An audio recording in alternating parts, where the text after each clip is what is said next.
Salut la team Mindset, bienvenue sur la chaîne. Aujourd'hui, on va parler du business de la restauration rapide. Je suis avec Karim et Bibo, deux amis d'enfance qui ont monté leur business au Niger. Je les laisse se présenter, ils vont vous raconter leur super aventure.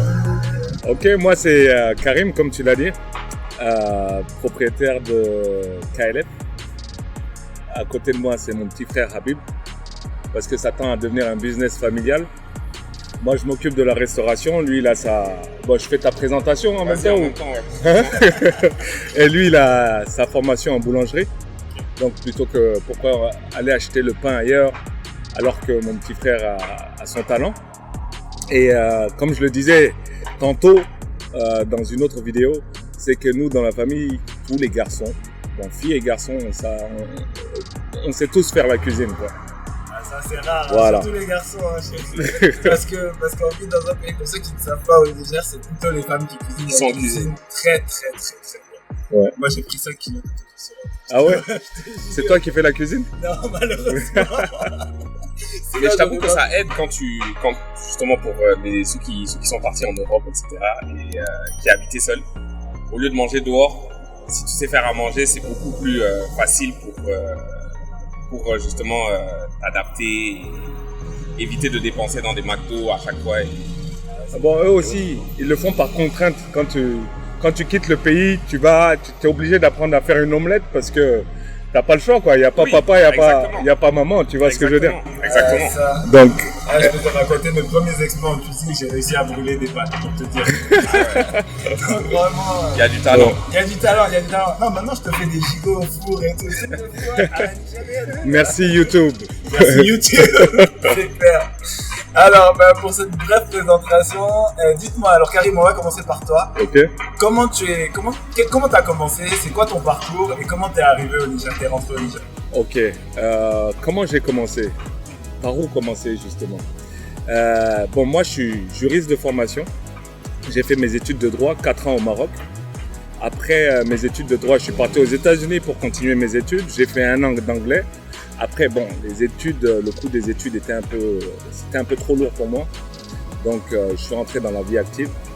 Le F-job, comme on dit. Burger King, Car Wash, on a fait plein de petits boulots. Et j'ai fait 7 ans aux États-Unis. J'ai décidé de revenir en 2008. Je me suis dit, mais pourquoi travailler pour quelqu'un, enrichir des personnes alors qu'on peut travailler pour soi-même, quoi. Donc, je suis revenu au pays. Et alhamdoulilah, dans ma vie, j'avais trois passions. Je cherche la 4e parce que j'aime pas m'arrêter. J'avais 3 passions. Bon, depuis que j'étais gamin, je voulais être avocat. J'ai fait mes études de droit, j'ai eu ma maîtrise, mais je me voyais pas finir dans un bureau. J'aime le plein air. La deuxième passion, c'était l'agriculture et l'élevage. Je suis arrivé, je l'ai fait. Mais faut vraiment avoir les reins solides. Mon champ est à 80 km d'ici, faire des allers-retours, c'était un peu trop chaud pour moi. J'y retournerai. Et enfin, j'ai toujours souhaité ouvrir un kebab, que vous voyez ici. J'ai toujours souhaité ouvrir un kebab et Dieu merci aujourd'hui, voilà le kebab à Niamey. Et bon, je vais vite fait vous raconter l'histoire du kebab, comment je l'ai fait. J'ai commencé par KLF. KLF veut dire Kafa Langue Frites. Ça m'a pris, le kebab que tu vois ici, ça m'a pris quand même 4 ans pour le réaliser. Je faisais des petits contrats, des petits marchés à chaque fois. Dès que je gagnais un petit truc, derrière, je mettais des carreaux, électricité et tout. Ça m'a pris 4 ans. À un moment, je me suis dit, bon, attends, 4 ans, c'est pas à 60 ans que je vais ouvrir le kebab, quoi. Je me suis posé. Je me suis dit, bon, comment on va faire? J'ai discuté avec mon père rapidement. Il me dit, Karim, il faut que tu trouves, plutôt que tes petits contrats que tu fais une fois tous les 6 mois, parfois une fois tous les 3 mois, plutôt que les petits contrats que tu fais et tout, que tu attends, pense à un business que tu peux faire où tu gagnes 1000 francs. J'ai dit 1000 francs, je l'ai regardé, il dit ouais, 1000 francs. C'est après que j'ai compris qu'est-ce que ça veut dire fais un business où tu peux gagner 1000 francs. Les 1000 francs, ils vont devenir 3000 francs. 3000 francs va devenir 50 000. 50 000 va devenir 100 000, etc., etc., etc. En fait, ce que mon père voulait me dire, c'est commence par la petite boutique.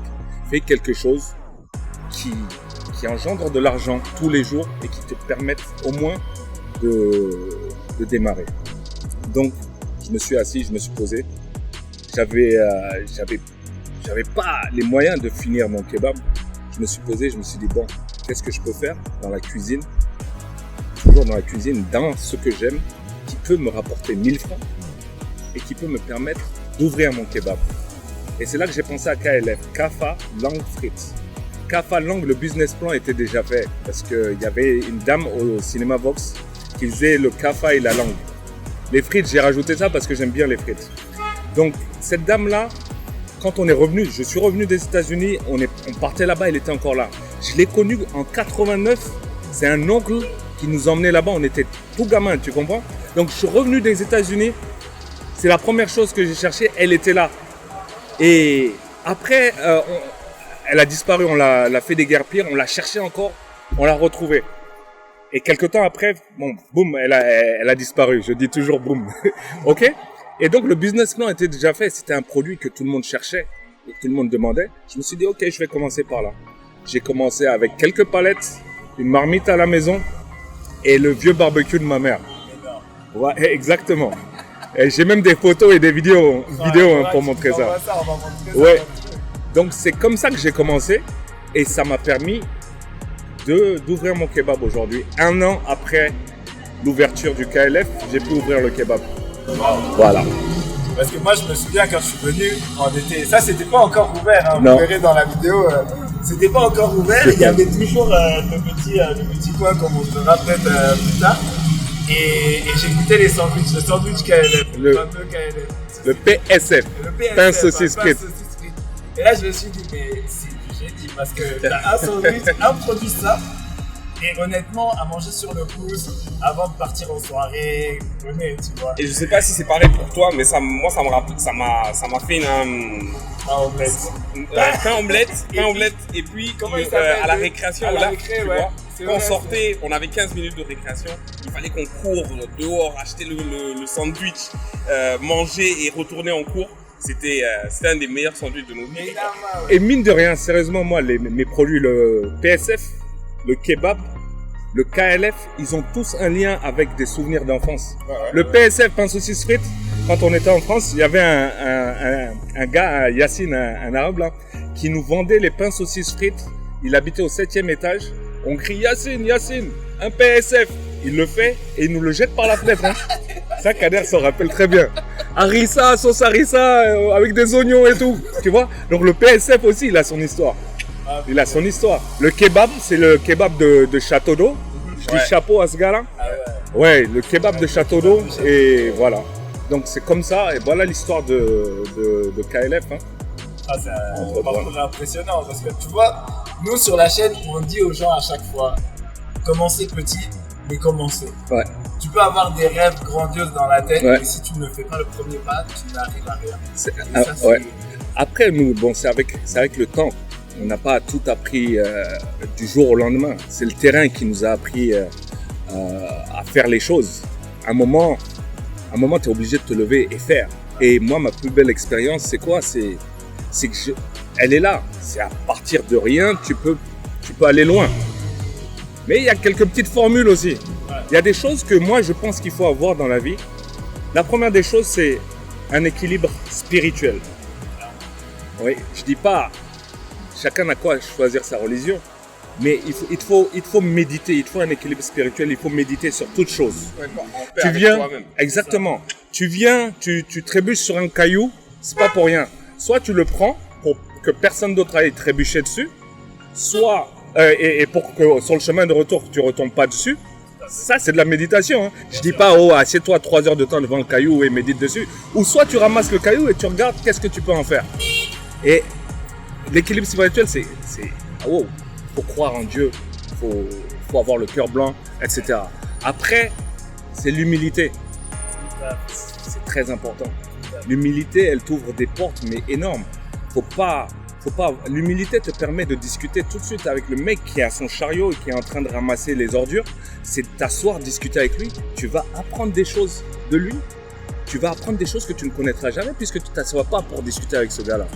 Et il l'apprendra de toi aussi parce que, Dieu merci, on a pu bouger. Et l'humilité, elle n'est pas tombée du ciel. Chez nous, c'est parce qu'on est sorti. On est parti aux États-Unis, il n'y avait pas papa, il n'y avait pas maman. Moi, la première fois où je travaillais dans un Burger King, j'ai commencé à la plonge et le patron me dit « Ouais, il y a quelqu'un qui a fait ces trucs dans les toilettes, va nettoyer. » Je l'ai regardé. Après, je me suis dit « Mais oui, si je le fais pas. » Personne ne le fera. Non, mais c'est même pas que personne le fera. Ils vont me remplacer, mais je paye mon loyer comment? Tu vois ce que je veux dire?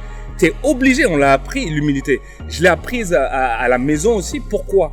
Je sais que mon père et ma mère, si je leur dis, écoutez, je veux aller travailler à la station d'essence, faire pompiste, ou n'importe quel autre métier, je veux être garois, vendre de l'eau, ils vont me dire, bah, tant mieux, vas-y.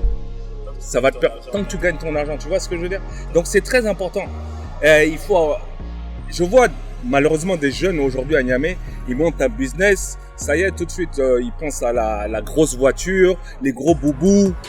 C'est pas ça le business. Moi, quand j'arrive ici et que mes employés veulent me prendre mes cartons, non, on est une famille, on est au même niveau. Tu vois ce que je veux dire? Il faut vraiment rester humble. Ça, c'est une des clés de la réussite du business. Après, il faut croire en soi, il faut travailler. Je reviens un peu à l'humilité aussi. L'humilité, elle permet une chose. On est dans un pays assez compliqué, le Niger, etc. Les gens aiment parler. Les gens aiment parler. Bah, un tel est là, il est sur un grillage en train de vendre des brochettes, etc. Il faut dépasser ça. À la fin de la journée, vous êtes gagnant. Vous avez vendu des brochettes, vous ne retournez pas à la main, vous retournez pas bredouille à la maison. Et surtout, vous ne tendez pas la main à quelqu'un. Pas aller mendier, tu vois. T'es pas aller, voilà. pas aller baisser le froc chez quelqu'un pour lui demander de t'aider dans. Bref, dans tous les. En fait, au final, c'est que toi, tu sais là où tu vas en arriver. Tu sais là où tu vas en arriver, donc du coup, tu fais des sacrifices. Il y a des, comme tu disais, la plonge. Moi, pareil, j'ai travaillé dans la plonge. Je sais que c'était pas mon. Et d'ailleurs, sans ça, je pense que je serais pas arrivé aujourd'hui à ce que j'ai réussi à faire. Tu vois, il vidait des poubelles, on l'a rappelé au bled là, lui, parce que ça n'allait pas trop là. Il faisait bien faire du pain là. Ouais, bien faire du pain là.